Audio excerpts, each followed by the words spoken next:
اور اس پرندے کا عکس دیوار پر نظر آ رہا ہے اور دو لوگ نظر آ رہے ہیں، ایک اس عکس کو دیکھ رہا ہے اور دوسرا روشنی کے اندر اس پرندے کو پکڑ کر کھڑا ہے۔ اس کو کہتے ہیں ایلیگوری آف کیو۔ یہ افلاطون کی مشہور ایلیگوری ہے کہ کیو کی مثال کہہ لیں اسے، غار کی مثال۔ افلاطون اپنی کتاب میں لکھتا ہے کہ دنیا ہماری، یہ موجودہ دنیا ایسی ہے جیسے اگر کسی شخص کو غار میں بٹھا دیا جائے اور اس کا منہ دروازے کے اپوزٹ ہو، غار کی اندرونی دیوار کو وہ دیکھ رہا ہو، تو باہر غار کے دروازے پر ظاہر ہونے والی ہر شے اندرونی دیوار پر اپنا عکس بنائے گی۔ تو افلاطون کہتا ہے کہ وہ جو عکس ہے وہ عکس ہماری دنیا ہے، اور اگر کبھی وہ غار میں قید شخص غار سے باہر نکلے گا تو باہر دیکھے گا کہ جس چیز کو وہ درخت سمجھتا تھا وہ دیوار پر بنا ہوا سایہ تھی، اور درخت تو غار کے دروازے سے باہر اصل میں 3 ڈائمینشنل دنیا میں موجود ہے، اور جو سائے میں درخت نظر آتا تھا وہ 2 ڈائمینشنل سایہ تھا۔ تو افلاطون کہتا ہے ہماری دنیا اس طرح سے ہے کہ اصل دنیا آیان ثابتہ میں ہے۔ اس لفظ کو چھوڑ دیں، آپ ذہن پہ زور نہ دیں۔ اصل دنیا ایک ایسی جگہ ہے جہاں تک ہماری اپروچ نہیں ہے، وہ کامل دنیا ہے، پرفیکٹ ورلڈ، اور اس پرفیکٹ ورلڈ کا عکس جو ہے یہاں پہ زمین پہ جو پڑ رہا ہے یا کائنات جو بن کے نظر آ رہی ہے، یہ وہ سایہ ہے جو غار کے اندر اندرونی دیوار پر پڑ رہا ہے۔ یہ پہلا بڑا دعویٰ تھا کہ یہ کائنات حقیقی نہیں ہے، اور اس نے بڑا راج کیا۔ افلاطون کے بعد اگرچہ ارسطو نے تھوڑی بہت تبدیلیاں کی اور تھوڑا دنیا کے حقیقی ہونے کی طرف بھی توجہ دی، لیکن زیادہ نہیں۔ پھر 2000 سال تک تقریباً اس نظریے نے مسلمانوں میں بھی یہ راج کرتا رہا۔ ابو علی سینا، الفارابی اور وہ تمام فلسفی جن کو غزالی نے کرٹیسائز کیا، وہ سب اسی افلاطونی خیال کے مالک تھے کہ دنیا حقیقی نہیں ہے۔ دوسری تصویر جو رائٹ سائڈ پہ آپ کو نظر آ رہی ہے ہالوگرام کی، نیچے زمین سے ایک دھواں سا اٹھ رہا ہے، وہ ہالوگرام ہے، روشنی ہے، اور اس میں زمین نظر آ رہی ہے۔ یہ دوسری تصویر آج کل کی ماڈرن تھیری ہے جس کو کہتے ہیں ہالوگرام تھیری یا ہالوگراف تھیری۔ اس کے مطابق یہ جو ہم ہیں، ہمارے جسم ہیں، یہ جو زمین ہے، یہ کائنات ہے، یہ ساری ہالوگراف کے اندر ایک امیج ہے، 3 ڈائمینشنل امیج۔ ہالوگراف میں جو امیج ہوتا ہے، جو ویڈیو چل رہی ہوتی ہے، وہ 3D کی ہوتی ہے، وہ 2D کی نہیں ہوتی۔ ایک 2 ڈائمینشنل اسکرین پہ 2D اس کو کہتے ہیں جس کی سطح 2 ڈائمینشنل ہو، 2 رخی، وائی ایکسس اور ایکس ایکسس۔ تو یہ 2D کی دنیا، یہ 2D کی تصویر نہیں ہوتی جو ہالوگراف میں نظر آتی ہے۔ ہالوگراف میں 3D کی پورا باکس نظر آتا ہے آگے پیچھے سے۔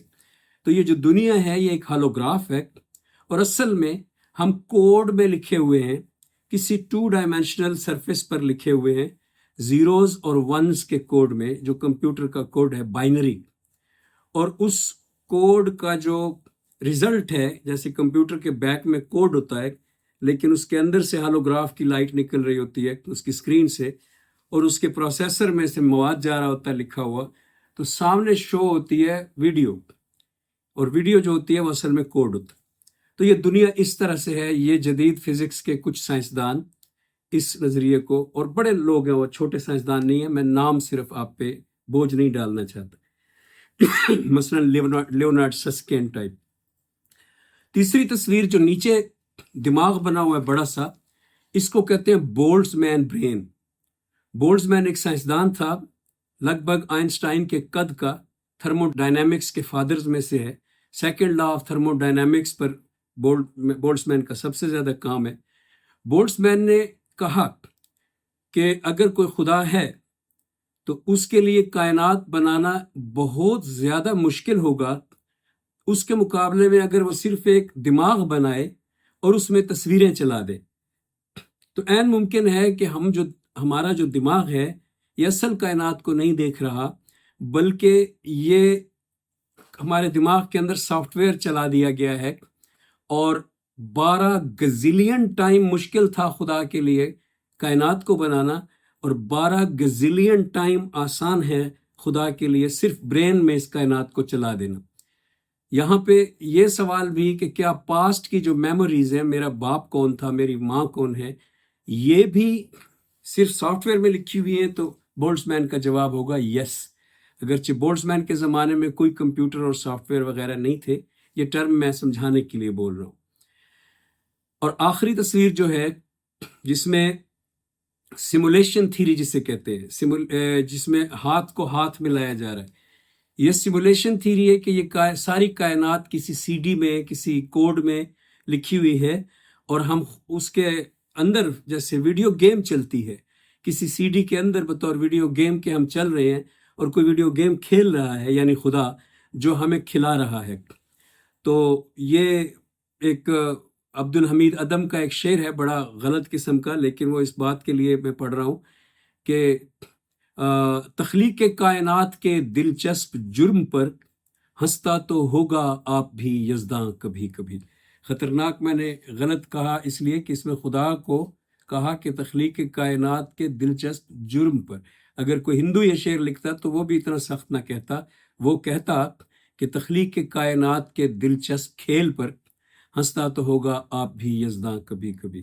لیکن عبد الحمید ادم شراب پیتے تھے تو ہو سکتا ہے اس وجہ سے ان کے منہ سے نکل گیا ہو۔ اور آخری جو شعر لکھا ہوا ہے اوپر، یہ ہمارے غالب مرزا اسد اللہ خان غالب کا شعر ہے، اور یہ بھی یہی بات کر رہے ہیں کہ ہستی کے مت فریب میں آ جائیو اسد، عالم تمام حلقہ دام خیال ہے۔ یعنی یہ کائنات حقیقی نہیں ہے، اس پہ بہت بڑے بڑے نام جیسے کانٹ ہے، جیسے ہیگل ہے، جیسے برکلے ہے، اتنے بڑے بڑے نام ہیں کہ سن کے دنگ رہ جاتا ہے بندہ، جو یہ بیلیو کرتے ہیں کہ یہ کائنات حقیقی نہیں ہے۔ اب اگلے جو سلائیڈ ہے وہ میں نے چینج کر دی ہے، اس میں جو سرخی ہے وہ ہے کائنات حقیقی ہے۔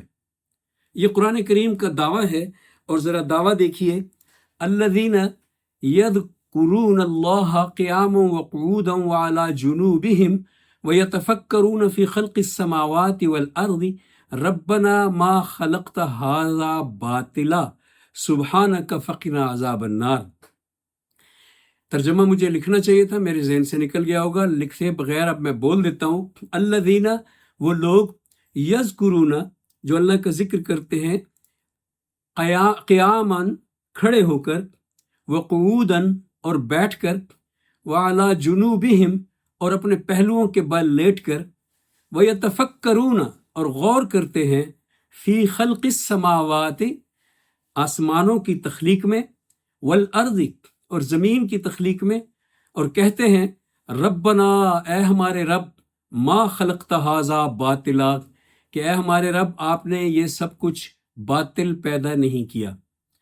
اس میں 3 تصویریں میں نے دی ہیں، جس میں پہلی تصویر ہے قیاما وقعودا وعلی جنوبہم، ان تینوں کو ظاہر کرنے کے لیے۔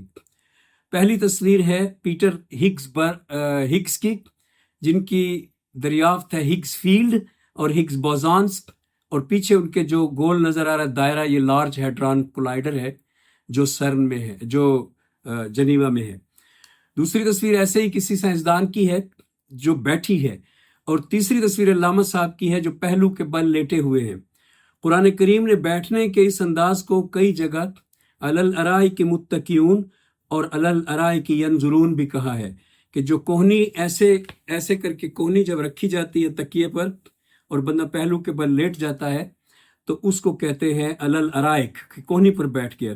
ینظرون معنی کوہنیوں کے بل ایسے بیٹھ کے دیکھ رہا تھا، اور علی الارائک متکئون، تکیے لگا کر جو ہے وہ بیٹھا تھا۔ تو علی الارائک کہ وہ تکیے لگائے ہوئے تھے اپنی کوہنیوں پر، متکئون، تکیے لگائے ہوئے تھے۔ تو یہ علامہ صاحب کا جو سٹائل ہے اس کے حوالے سے۔ بہرحال یہ قرآن کریم نے سائنسدانوں کو جو ٹریبیوٹ دیا، یہ پہلی آیت نہیں ہے، اور بھی آیات ہیں جن میں یہ ٹریبیوٹ قرآن کریم نے سائنسدانوں کو دیا ہے۔ ایک بہت مشہور آیت ہے جس میں آخر میں کہا جاتا ہے کہ انما یخشی اللہ من عبادہ العلماء، کہ اللہ کے ڈرنے والے بندوں میں سے علماء وہی ہیں جو کائنات کی پستیوں بلندیوں پر غور کرتے ہیں، جو آسمانوں پر غور کرتے ہیں، چیزوں پر غور کرتے ہیں۔ Reality as Einstein says it, اب جو سلائیڈ ہے اس پہ لکھا ہوا ہے کہ ریالٹی کو آئنسٹائن کیسے دیکھتا ہے۔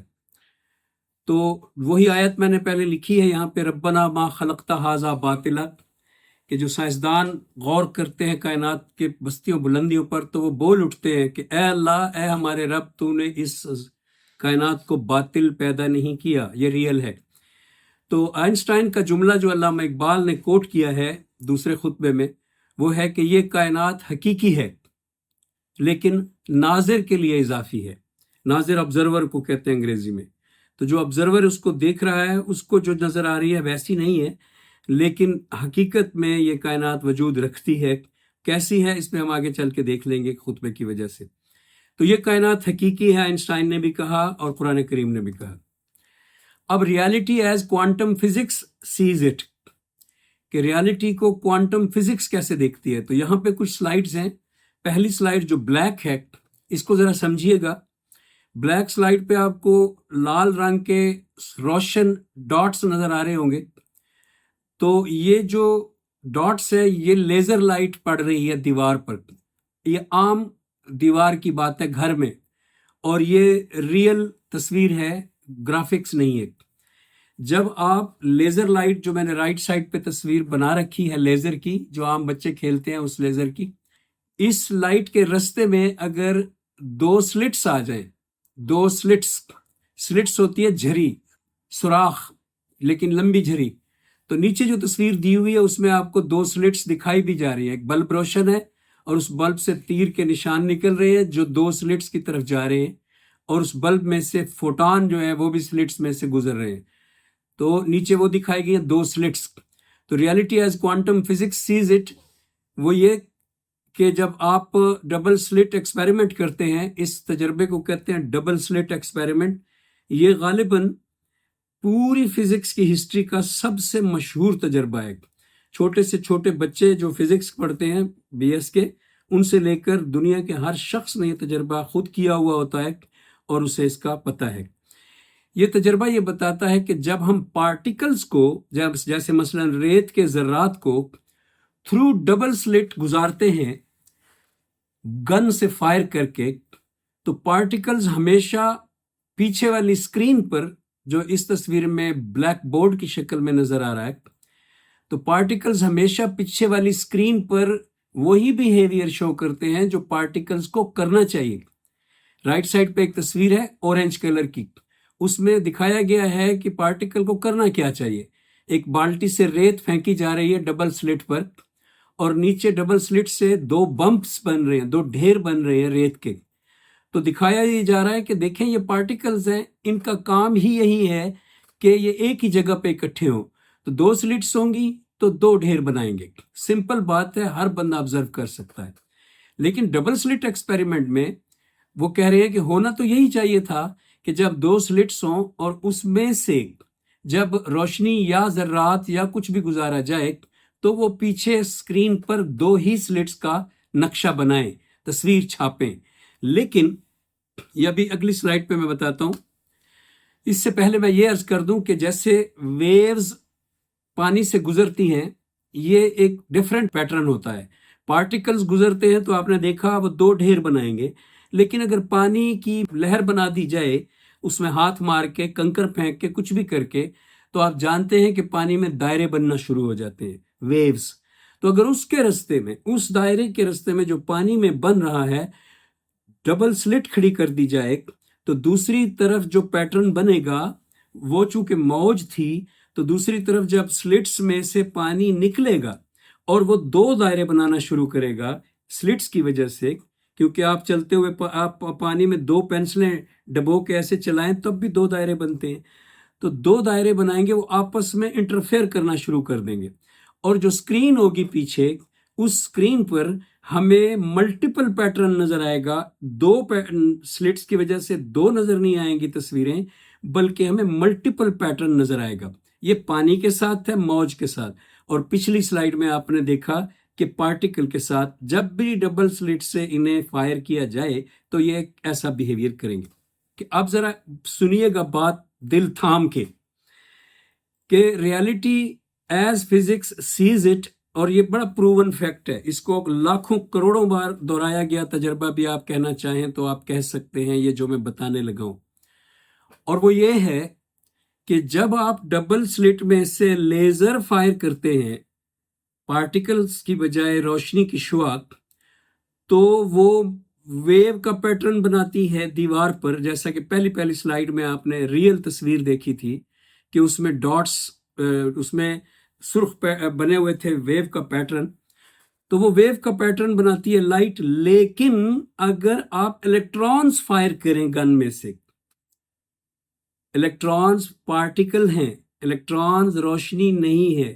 روشنی کی تو موج ہوتی ہے، الیکٹرانوں کی تو موج نہیں ہونی چاہیے تھی، اگرچہ اب میں بتاؤں گا کہ ہوتی ہے، لیکن ان کی تو موج نہیں ہونی چاہیے تھی. لیکن الیکٹرانوں کی بھی پیٹرن بنتا ہے پیچھے، ملٹیپل پیٹرن، کہ آپ ڈبل سلٹ میں سے الیکٹران فائر کر رہے ہیں اور پیچھے جو پیٹرن بن رہا ہے وہ ویو لائک پیٹرن ہے. وہ پیٹرن الیکٹرانوں کی وجہ سے، جو کہ ریت کے ذرات جیسا ہونا چاہیے تھا، کیونکہ الیکٹران مادے کا ذرہ ہے، روشنی کا نہیں، اس لیے پیچھے پیٹرن میں 2 سلٹس کا نتیجہ آنا چاہیے تھا. لیکن جب الیکٹران گن سے فائر کرتے ہیں تو پیچھے اسکرین پر ویو لائک بیہیویئر آتا ہے.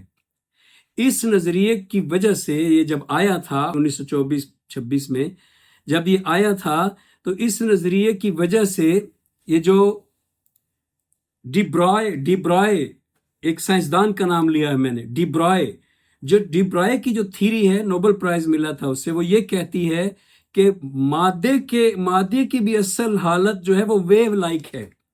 ہم مادے کو جب دیکھتے ہیں تو وہ ہمیں پارٹیکل لائک نظر آتا ہے، پارٹیکل جیسا نظر آتا ہے، لیکن ریئلٹی میں، حقیقت میں مادہ موج جیسا ہے. چاہے وہ ہاتھی ہو، چاہے وہ پورا سیارہ ہو، وہ بھی اصل میں موج ہے، اس کا ہر ذرہ بھی موج ہے اور وہ خود بھی موج. اس کو ڈی برائے ایکویشن کہتے ہیں. اب ذرا بہت ہی امپورٹنٹ بات کی طرف آئیے گا. یہ دیکھیے اگلی سلائیڈ میں ڈبل سلٹ میں سے گزر رہی ہے الیکٹران، گن کے ذریعے الیکٹران گزر رہے ہیں. لیکن ابھی جو میں نے بات تھوڑی دیر پہلے کی تھی کہ الیکٹران موج ہیں اور ڈبل سلٹ میں سے گزریں گے تو پیچھے موج کا پیٹرن آئے گا، وہی بات اب میں یہاں دوبارہ غلط کر رہا ہوں. آپ دیکھ رہے ہیں کہ سلائیڈ میں تو صرف 2 پیٹرن ہیں، ملٹیپل تو نہیں ہے، اور تصویر الیکٹرانوں کے فائر کرنے کی ہے.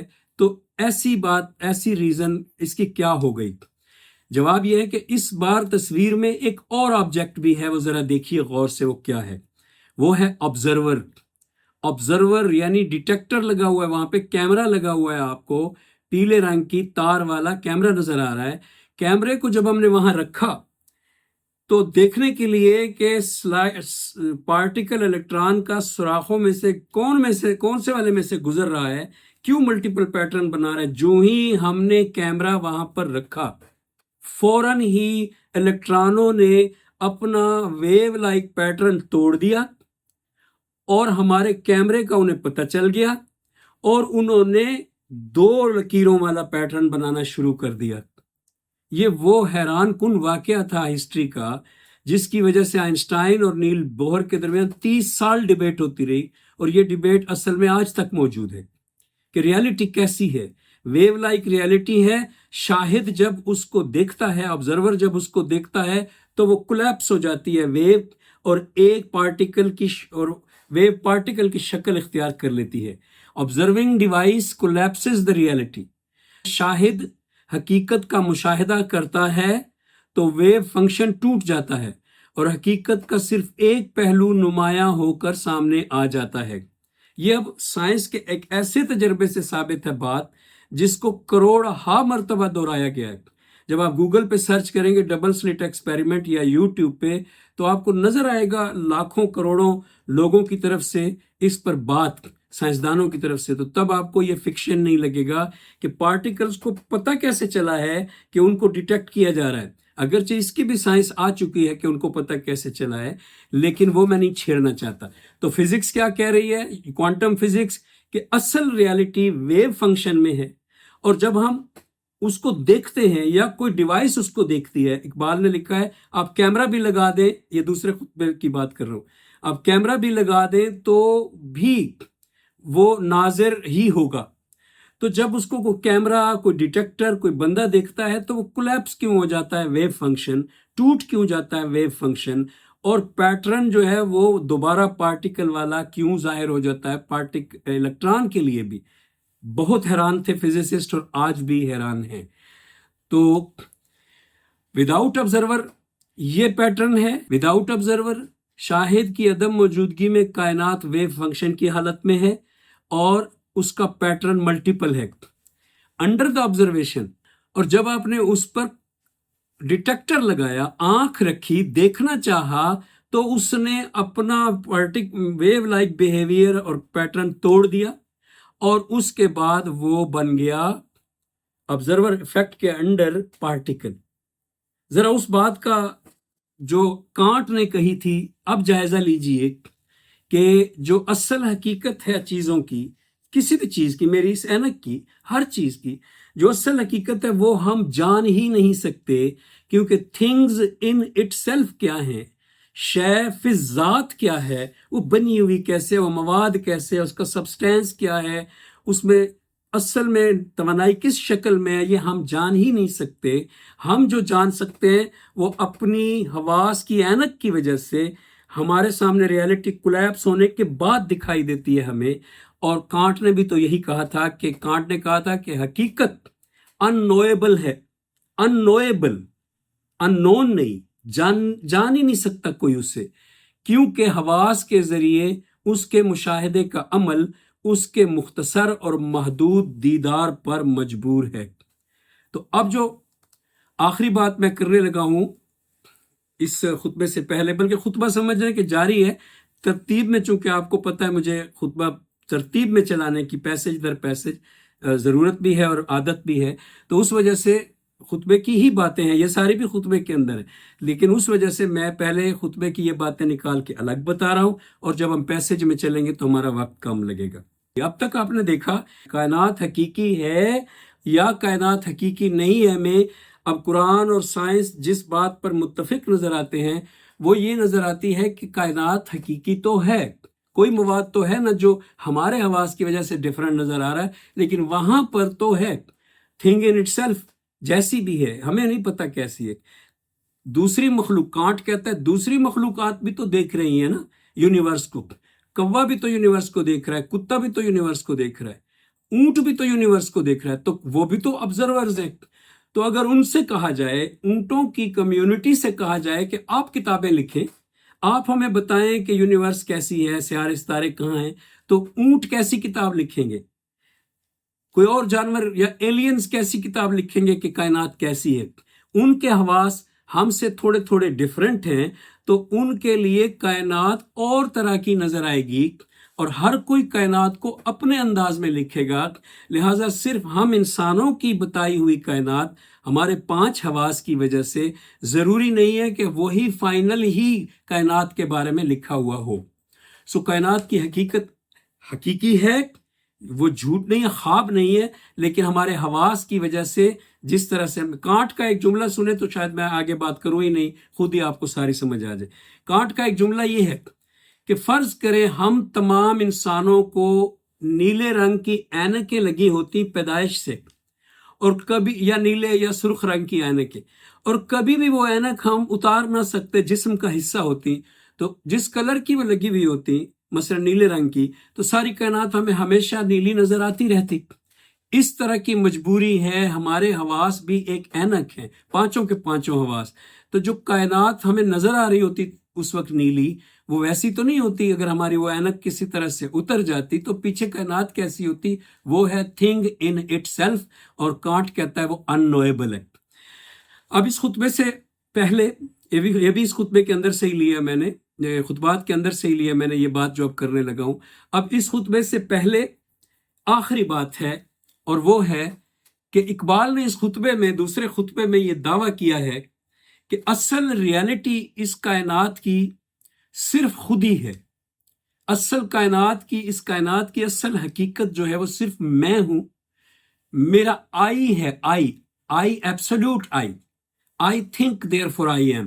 یہ کسی اور کا قول ہے، لیکن اقبال نے بھی یہی دعویٰ کیا ہے کہ اس کائنات کی ہر چیز پہ شک کیا جا سکتا ہے، اگر کسی چیز پہ شک نہیں کیا جا سکتا تو وہ میرا ذاتی تجربہ ہے۔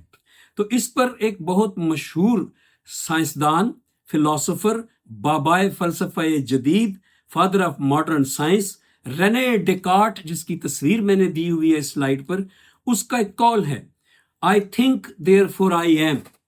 اور اس قول سے پہلے اس نے میڈیٹیشنز کی، اور اس لیے اس کی کتاب کا نام ہی ہے 6 میڈیٹیشنز۔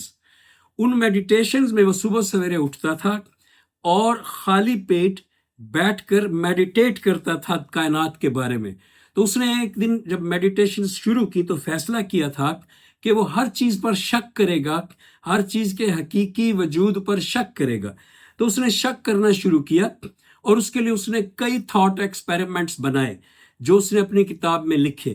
ایک تھاٹ ایکسپیریمنٹ میں آپ کے ساتھ شیئر کر رہا ہوں۔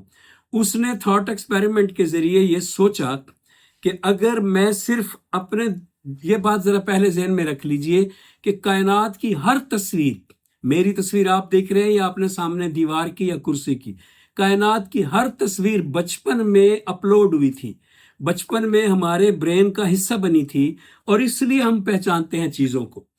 تو ڈیکارٹ کہتا ہے کہ تصویریں جو کائنات کی میرے ذہن میں محفوظ ہیں، اگر میں ان تصویروں کو ڈسپیئر کر دوں اپنے ذہن میں سے، ان کو ہٹا کے سوچنا شروع کر دوں، تو میں کہاں تک جا سکتا ہوں۔ اس نے تھاٹ ایکسپیریمنٹ کیا اور سوچا کہ میرے آس پاس کی کائنات غائب ہو رہی ہے، ساری زمین غائب ہو گئی ہے، ستارے سیارے غائب ہو گئے ہیں۔ آخر میں اس نے سوچا میرا جسم غائب ہو رہا ہے، میرے پیر غائب ہو گئے ہیں، میری ٹانگیں، میرا پیٹ، میرا سر، منہ سب غائب ہو گیا ہے۔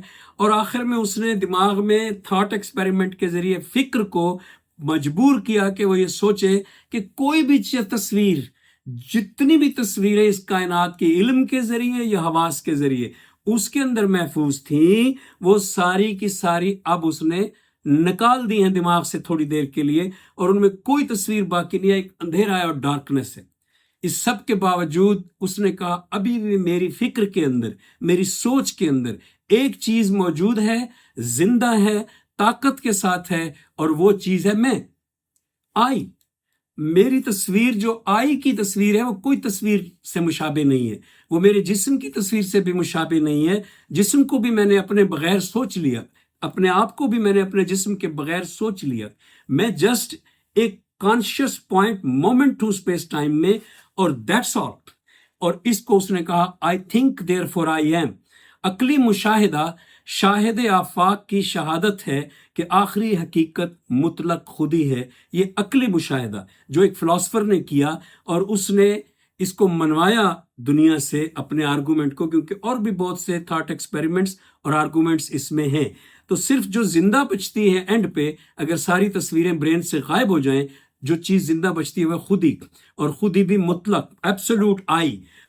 اس کے بعد ریلیجس ایکسپیرینس میں نے لیفٹ سائڈ پہ اقبال کے نماز پڑھتے ہوئے کی تصویر لگائی ہے، اور بات آگے چل کے میں یہ سمجھانے لگا ہوں، اس لیے میں سلائیڈ ابھی گزار دوں گا۔ اور سلائیڈ پر لکھا ہوا ہے مذہبی مشاہدہ شاہد نفس کی شہادت ہے کہ آخری حقیقت مطلق خودی ہے۔ یعنی سائنسی مشاہدہ، عقلی مشاہدہ یہ شہادت دے رہا ہے کہ آخری حقیقت مطلق خودی ہے، اسی طرح مذہبی مشاہدہ بھی یہ شہادت دے رہا ہے کہ آخری حقیقت مطلق خودی ہے۔ نوٹ کرنے والی چیز ہے کہ عقلی مشاہدہ آفاق، کائنات کی آفاق کی شہادت ہے، عقلی مشاہدہ شاہد آفاق کی شہادت ہے، شاہد آبزرور آف دا یونیورس، اس کا وہ وٹنس ہو رہا ہے کہ صرف میں ریئل ہوں، باقی چیزوں پہ شک کیا جا سکتا ہے، لیکن نفس کا مشاہدہ جو کرے گا اپنے نفس کا، وہ بھی اسی نتیجے پر پہنچے گا کہ اس کائنات میں اگر کوئی چیز ریئل ہے جو میرے لیے بھی بغیر شیپس کے ریئل ہے، تو وہ میں خود ہوں۔ اب خطبہ دوم کا جو پروجیکٹ ہے، پہلے تو جو سٹوڈنٹس یہاں پہ بیٹھے ہیں جو چاہتے ہیں کہ اس خطبے کو ایز درس، ایز سبق پڑھیں اور سمجھیں، ان کے لیے یہ جملہ بڑا اوپر قیمتی لکھا ہوا ہے کہ یہ پورا خطبہ ایک خاص حالت نفس کے مشاہدے کا پروجیکٹ ہے۔ خاص حالت نفس کیسی، جس کو مذہبی مشاہدہ کہتے ہیں، وہ ایک خاص حالت نفس ہے جو ہم پہ طاری ہوتی ہے، انسانوں پہ. یہ اس کے مشاہدے کا پروجیکٹ ہے کہ ہم نفس کو دیکھیں گے اس میں کہ وہ کیا کرے گا جب مذہبی مشاہدہ ہو رہا ہوگا اسے. خطبے میں جو موضوعات کور کیے گئے ہیں اس میں خدا، مکان، زمانہ، مادہ، حیات اور شعور پر نہایت گہری، پیچیدہ، اسیر الفہم اور مغلق قسم کے مباحث ہیں. لیکن اقبال جانتے ہیں کہ ان کو کیسے آپس میں جوڑنا ہے، اس لیے تھارولی اسٹڈی کرنے والے دوسرے خطبہ کی وہ جانتے ہیں کہ یہ سارے عنوانات ایک ہی طرف جا رہے ہیں، اور وہ ہے کہ مذہبی مشاہدے کا پروجیکٹ کیسے دیکھا جائے. یہاں پہ آپ نے دیکھا ہوگا کہ جب حیات پہ میں نے ایک تیر کا نشان بنایا ہوا ہے اور اس کے نیچے لکھا ہے حیات صاحب علم ہے، تو آپ میں سے کچھ طلبہ کے ذہن میں آیا ہوگا کہ صاحب علم تو انسان ہے. تو سر نے جو یہ کہا کہ حیات صاحب علم ہے، اس سے سر کی کیا مراد ہے؟ کیونکہ حیات میں تو جراثیم بھی شامل ہیں اور حیات میں بھیڑ بکریاں بھی شامل ہیں. جی ہاں، میں نے کہا ہے کہ حیات صاحب علم ہے، اور نوٹ میں نے اس بات کا جواب لکھا ہے نیچے. تمام حیات کے پاس وجدانی علم ہے جسے قرآن الذی قدر فہدا سے بیان کرتا ہے.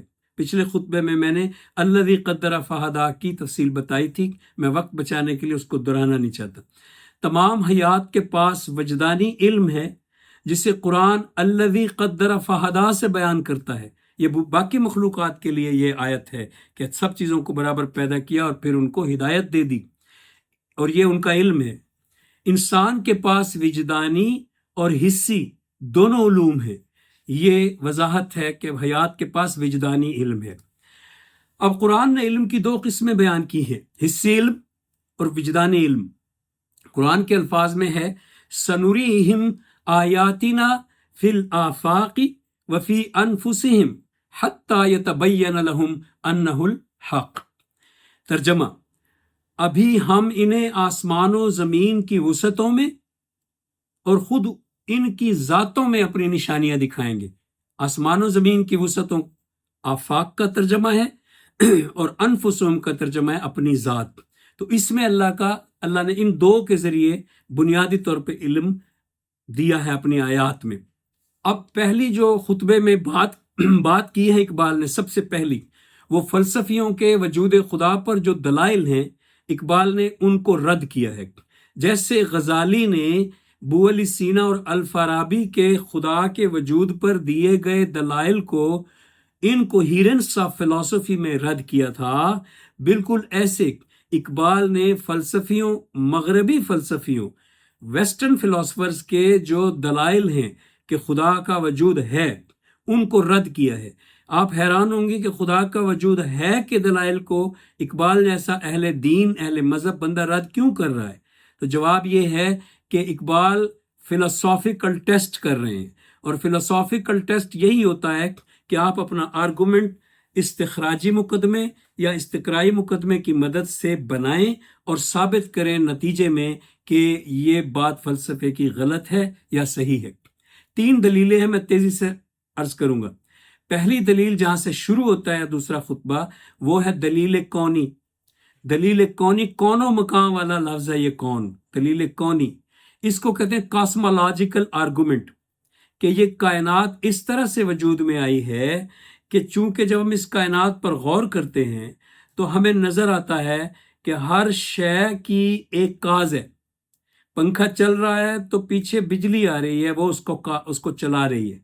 بجلی کو دیکھیں کہ وہ کہاں سے آ رہی ہے تو وہ بجلی گھر سے آ رہی ہے. بجلی گھر کو دیکھیں کہ وہ کہاں سے بجلی لے رہا ہے تو وہ ٹربائن سے لے رہا ہے. ٹربائن کو دیکھیں وہ کیوں چل رہا ہے تو پتہ چلتا ہے دریا کا پانی یا ڈیم کا پانی اسے چلا رہا ہے. پانی کو دیکھیں کہ وہ کہاں سے آ رہا ہے تو پتہ چلتا ہے کہ دریا پہاڑوں سے آ رہا ہے. پہاڑوں پہ جائیں تو پتہ چلتا ہے کہ دریا پربت پگھل کے آ رہا ہے. پربت کو دیکھیں کہ وہ کیوں جیسے بچوں کی کہانی نانی اماں سناتی تھی، پیچھے سے پیچھے جاتے جائیں، آخر میں آپ کو دلیل کونی کے مطابق آپ کو ایک ایسی کاز فرض کرنی پڑے گی جو کاز رکی ہوئی ہے، اس کا کوئی اور کاز نہیں ہے، اور وہ اللہ ہے. اس کو علت العلل یا فرسٹ کاز بھی کہتے ہیں فلسفے میں. تو اقبال نے اسی بنیاد پر اس کو رد کر دیا. اقبال نے کہا کہ جو سلسلہ چل رہا ہے وہ سائنس کا پرنسپل ہے، علت و معلول، کاز اینڈ ایفیکٹ، کازیلٹی، علیت. اس کو آپ نے بلا وجہ روک کیوں دیا؟ وہ کیا قانون تھا جس کی بنیاد پر آپ پیچھے سے پیچھے گئے اور آخر میں کہا آپ نے کہ وہاں اللہ موجود ہے اور وہ سب چیزوں کو چلا رہا ہے؟ پھر اقبال نے اس کے بعد کہا کہ یہ بھی ثابت ہو جائے کہ ایسا ہی ہے، تب بھی اس سے خدا ثابت نہیں ہوتا، کیونکہ اس سے جو فرسٹ کاز ہے وہ فارغ ہو چکی. پہلی اپنی معلول کو، اپنی علت کو پیدا کر کے، کاز اینڈ ایفیکٹ کو پیدا کر کے پہلے کو وہ فارغ ہو چکی. اس کے بعد کاز اینڈ ایفیکٹ نے دنیا بنائی، تو خدا تو اس میں شامل نہیں ہے. سو یہ ہے دلیل کونی، اور اس پر اقبال کے دو اعتراضات میں نے آپ کو بتائے. دوسری دلیل غائی ہے، یہ بھی فلسفیوں کی دلیل ہے، اور اس کو بھی اقبال فلسافیکل ٹیسٹ کے ذریعے اس کو رد کر رہے ہیں، اور رد کر رہے ہیں ٹیلیولوجیکل آرگومنٹ کو. یہ دلیل غائی ہے. غایت کا مطلب ہوتا ہے مقصد، ٹیلیولوجی کا مطلب ہوتا ہے مقصدیت، غایت، مقصد، پرپز، ایمبیشن. تو اقبال کہتا ہے کہ فلسفیوں کی یہ دلیل بھی رد ہونے کے قابل ہے. اس دلیل کا نقطہ نظر یہ ہے بنیادی کہ جس بھی چیز کو ہم کائنات میں دیکھیں، لگتا یہ ہے کہ اس کے پاس کوئی پرپز ہے. ایک پھول کھلتا ہے، آغاز کرتا ہے پھول بننے کے لیے، پھول بن جاتا ہے تو بیج بنانے کے لیے، بیج گرتا ہے تو پودا بنانے کے لیے. اینڈ پہ کوئی نہ کوئی مقصد ہے، اور اس مقصد کو ایون کہ ایک دریا چل رہا ہے تو سمندر تک پہنچنے کے لیے ہر چیز کے سامنے ایک پرپز ہے. اور اس سے ثابت ہوتا ہے کہ کوئی ڈیزائنر ہے جس نے اس پرپز کو ڈیزائن کیا ہے، کوئی ڈیزائنر ہے جو بڑا مقصد اس کے ذہن میں ہے، اور اس مقصد کی وجہ سے اس نے یہ کائنات بنائی ہے. یہ دلیل غائی ہے، اور اس کو کہتے ہیں ٹیلیولوجیکل آرگومنٹ. اقبال نے کہا کہ یہ بھی رد ہے. اس سے زیادہ ڈیزائنر ثابت ہوتا ہے، اور ڈیزائنر بھی ایسا جو خالق ہونا ضروری نہیں، جو صرف ڈیزائن کرتا ہے. ہو سکتا ہے خالق اس نے منگوایا ہو، آؤٹ سورس کیا ہو.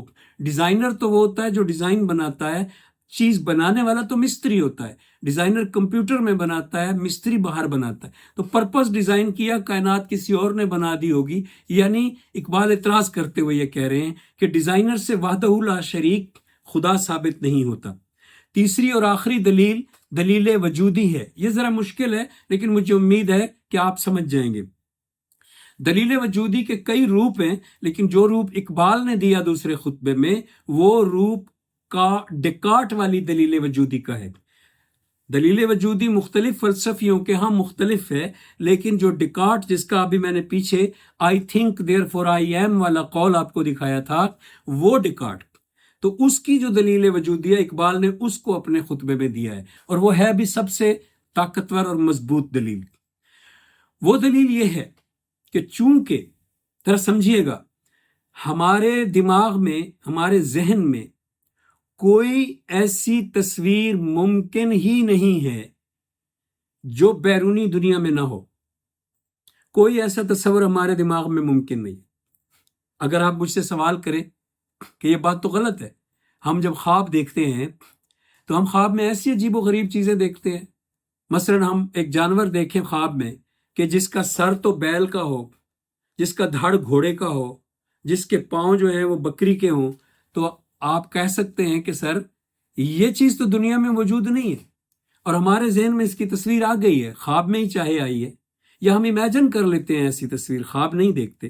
تو تصویر تو آ گئی اس چیز کی جو بیرونی دنیا میں ایگزسٹ نہیں کرتی. آپ یہ سوال کر سکتے ہیں. میرا جواب یہ ہوگا کہ نہیں، آپ نے غور نہیں کیا. آپ نے جو تصویر گھڑی ہے وہ دنیا میں ہے. آپ نے سوچا ہے سر بیل کا، بیل دنیا میں ہوتا ہے. آپ نے سوچا ہے دھڑ گھوڑے کا، گھوڑا بھی دنیا میں ہوتا ہے. آپ نے سوچا ہے پیر بکری کے، بکری بھی دنیا میں ہوتی ہے. آپ نے اپنے دماغ کی کیلکولیشن میں ان تصویروں کو گڑمڑ کر دیا ہے اور ایک ایبسٹریکٹ امیج خود بنا لیا ہے، لیکن تصویریں وہ ساری اصل میں باہر موجود ہیں. تو یہ ڈیوڈ ہیوم بھی مانتا ہے، جو ایتھیسٹ ملحدین کا باپ ہے، کہ یہ بات ڈیوڈ ہیوم نے ہی اصل میں اس پہ زور دیا اس بات پہ کہ ہمارے ذہن میں کوئی تصویر ایسی نہیں ہے، کوئی تصور، کوئی کنسیپٹ جو اصل ریئل ورلڈ میں باہر موجود نہ ہو. لیکن چونکہ ڈیکارٹ ڈیوڈ ہیوم سے پہلے ہے تو وہ بھی اسی دلیل کو، ڈیوڈ ہیوم نے تو اس کو پھر آگے بڑھایا ہے، وہ بھی اسی دلیل کو کہتا ہے ڈیکارٹ کہ کوئی تصور اور کوئی تصویر ہمارے ذہن میں ایسی نہیں ہے جو ریئل میں بیرونی دنیا میں نہ ہو. اب دلیل وجودی سنیے گا. دلیل وجودی یہ ہے کہ ہمارے ذہن میں خدا کا تصور ہے. اگر خدا بیرونی دنیا میں موجود نہیں تھا تو یہ تصور ہمارے ذہن میں کیسے وجود میں آیا؟ آپ اس کو ایبسٹریکٹ کنسیپٹ بھی نہیں کہہ سکتے کہ یہ مختلف تصویروں کو ملا کر بنایا گیا ہے. آپ دلیل وجودی میں جو بات نوٹ کریں گے وہ واجب الوجود کی، یعنی نیسیسری بینگ کی. فلسفی کی ٹرمز بولوں گا تو آپ کنفیوز ہوں گے. میں بالکل سادہ اسکول کی ٹرمز بول رہا ہوں کہ دلیل وجودی یہ کہتی ہے کہ خدا کا تصور ہر انسان کے ذہن میں موجود ہے. خدا کا تو میں لفظ بول رہا ہوں، جو ڈیکارٹ نے بولا وہ اگر بولے تو آپ کو بھی شک ختم ہو جائے گا اس دلیل میں. ڈیکارٹ یہ کہتا ہے کہ پرفیکٹ بینگ، کامل ہستی کا تصور ہر انسان کے ذہن میں موجود ہے. تو تصور اگر ہر انسان کے ذہن میں موجود ہے تو پھر لازمی ہے کہ وہ تصویر، اس کی اصل ریالٹی باہر بھی ذہن سے موجود ہو، جیسے کائنات کی باقی تصویروں کے ساتھ ہوتا ہے. تو اس پر بھی اقبال نے بڑا شدید اعتراض کیا ہے. لیکن اقبال نے جو اعتراض کیا اس میں پہلا اعتراض اقبال نے کانٹ کو کوٹ کیا ہے، اپنا اعتراض نہیں کیا. کانٹ کو کوٹ کیا ہے اور وہاں پہ جو کوٹ ہے وہ میں سنانے لگا ہوں آپ کو زبانی. کوٹ یہ ہے، اگر میں، کانٹ کہہ رہا ہے، اب یہ کانٹ بول رہا ہے، اگر میں یہ دماغ میں سوچوں کہ میری جیب میں $300 ہیں تو کیا میری جیب میں $300 آ جائیں گے اس طرح سوچنے سے؟ تو وہ کہہ رہا ہے کانٹ کے ڈیکارٹ نے یہ غلط کیا کہ کہا کہ میرے دماغ میں چونکہ خدا کا تصور ہے تو لازمی ہے کہ خدا بھی موجود ہونا چاہیے. یہ کانٹ کی جو اعتراض ہے اس دلیل پہ، اقبال نے اس کو ری کوٹ کیا ہے، بلکہ کوٹ کیا ہے، اور کوٹ کر کے اپنا بھی ساتھ دیا ہے اس کے کہ یہ غلطی ہے. اس میں یہ غلطی نہیں ہے دلیل وجودی میں. میں اب اقبال پر اور کانٹ پر دونوں پہ اپنا آبجیکشن آپ کے سامنے رکھ رہا ہوں. دلیل وجودی میں یہ غلطی نہیں ہے کہ میں نے سوچا میری جیب میں $300 ہے تو کیا آ جائیں گے. اقبال نے نام بھی لکھا وہاں پہ منطقی مغالطے کا، جو اس طرح سوچنے سے مغالطہ پیدا ہوتا ہے، اس کا فلسفے میں ایک نام ہے، اس کا نام ہے مصادرہ علی المطلوب، اور جو انگریزی کا لفظ ہے وہ پیٹیشیو پرنسپائی، اصل میں جرمن ورڈ ہے. پیٹیشیو پرنسپائی یا مصادرہ علی المطلوب کا مطلب ہوتا ہے بیگنگ دا کوسچن، یعنی آپ نے ایک چیز فرض کر لی، یا اس کو ایک چوتھا نام بھی دیا گیا ہے ایگزسٹینشل فیلسی، مغالطہ وجود، کہ آپ نے ایک چیز کو فرض کر لیا جو ایگزسٹ نہیں کرتی اور پھر اس پہ بحث کرنا شروع کر دی ہے، تو کچھ دیر کے بعد تو آپ کو لگنے لگے گا کہ وہ ایگزسٹ کرتی ہے. مثلا کوئی آپ سے کہے کہ فرانس کا بادشاہ گنجا ہے اور آپ بحث کرنا شروع کر دیں کہ گنجا نہیں ہے جی، اس کے بال ہیں، اور آخر میں پتہ چلے کہ فرانس میں بادشاہت نہیں ہوتی، فرانس میں صدر ہوتا ہے، تو آپ کی ساری بحث ختم ہو جائے گی. اس کو کہتے ہیں ایگزسٹینشل فیلسی، مغالطہ. تو مغالطہ وجود اقبال کہتا ہے کہ یہ ہے. اب ذرا میرا اعتراض سنیے گا. جو منطق ہے، جس کو ہم لاجک کہتے ہیں، وہ ایک مضمون کا نام ہے. وہ فرسٹ ایئر میں 11ویں میں پڑھانا شروع کرتے ہیں فلسفے کے اسٹوڈنٹس کو، اور اس کے جو اصول ہیں وہ میتھمیٹیکل اصول ہیں. آج تک جب سے ارسطو نے بنائے ہیں، ایک دو کو چھوڑ کے، ان مین میتھمیٹیکل اصولوں کو کسی شخص نے تبدیل نہیں کیا، کیونکہ وہ علم تک پہنچنے کا سب سے اسٹرانگ ذریعہ ہے. اب مغالطہ کیا ہے ذرا سنیے، کہ جب ہم کہیں کہ تمام انسانوں کے ذہن میں خدا کا تصور ہے تو ہم نے یونیورسل افرمیٹو لیا ہے. یونیورسل مانی کل، افرمیٹو مانی مثبت، پازیٹو. یونیورسل افرمیٹو مانی کلیہ پازیٹو، یعنی کلیہ موجبہ. عربی میں منطق پڑھیں گے تو بولیں گے کلیہ موجبہ انگریزی میں پڑھیں گے تو بولیں گے یونیورسل افرمیٹو. جب ہم نے کہا تمام انسانوں کے ذہن میں پرفیکٹ بینگ کا تصور ہے تو شروع میں تمام کا لفظ لگا ہوا ہے, آل ہیومنس. اب ذرا فرق دیکھیے گا, کانٹ کہہ رہا ہے میری جیب میں $300, اس کو کہتے ہیں پرٹیکولر افرمیٹو, جزیہ موجبہ. یعنی کانٹ کہہ رہا ہے میری جیب میں $300 کا خیال سوچنے سے کیا میری جیب میں $300 آ جائیں گے, جبکہ ڈیکارٹ کہہ رہا ہے تمام انسانوں کے ذہن میں خدا کی پرفیکٹ بینگ ہونے کا تصور ہے. فرق دیکھ لیا آپ نے, اس کو بہت بڑا مغالطہ سمجھا جاتا ہے کیونکہ کچھ کا جو لفظ ہے یہ پرٹیکولر کے لیے ہوتا ہے, میں کچھ میں آتا ہے. تو اس کا یہ مطلب ہے کہ یہ مغالطہ سرے سے ہی, یہ بات ہی کانٹ نے غلط کی ہے. اب اس کی ہم اینالائز کر سکتے ہیں اس کو, اور وہ آپ اینالائز کریں گے تو آپ بھی سمجھ جائیں گے کہ میری بات کتنی درست ہے. جو تمام انسانوں کے ذہن میں پائے جانے والے تصورات ہیں وہ کون سے ہیں؟ مثلا پانی. پانی ایک کنسپٹ بھی تو ہے, جب ہم پیئیں نہ پیئیں لیکن اس کو یاد کریں تو کنسپٹ ہے.